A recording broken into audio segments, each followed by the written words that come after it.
Prioritizing multilateralism. The United Nations has attempted to impose sanctions on the Assad regime, yet these efforts have been vetoed, which has limited involvement to humanitarian aid. The military involvement of Russia and Iran has proven military action to not be a solution to the region's conflict, even though Russia has been known to help the Syrian government more than the Kurdish people. The military involvement in all aspects has not come to any resolution. Negotiations between the United States, Turkey, the YPG, and the PKK is also a plausible option. Resolution requires Turkey to remove the PKK as a terrorist organization, so negotiation may be possible. This negotiation requires the United States to redefine its relationship with the YPG, in which it must decrease direct involvement with the YPG, for this is what reignited conflict between Turkey and the PKK, where there was a ceasefire in 2015.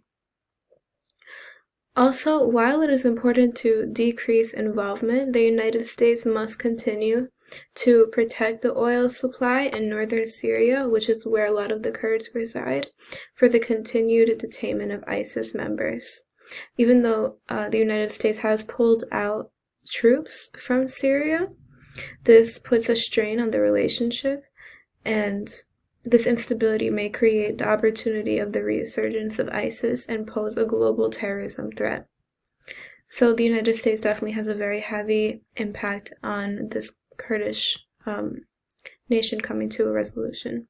Consideration must also be given to the less desirable decision to finally grant the Kurds membership into the UN.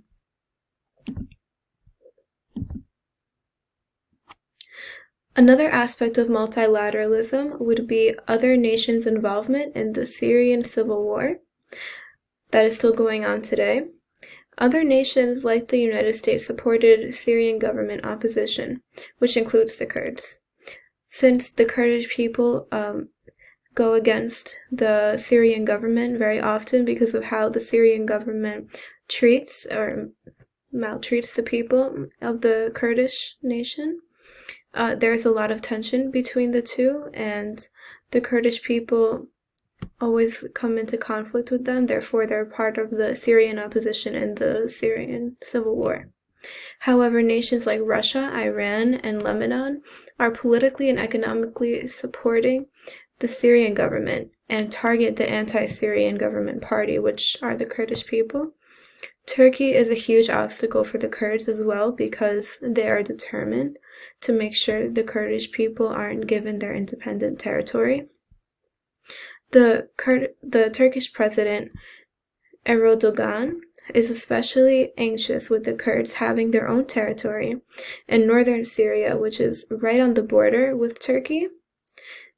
He keeps pushing the Kurds further into Syria, which also pushes away their goal, which is their own nation.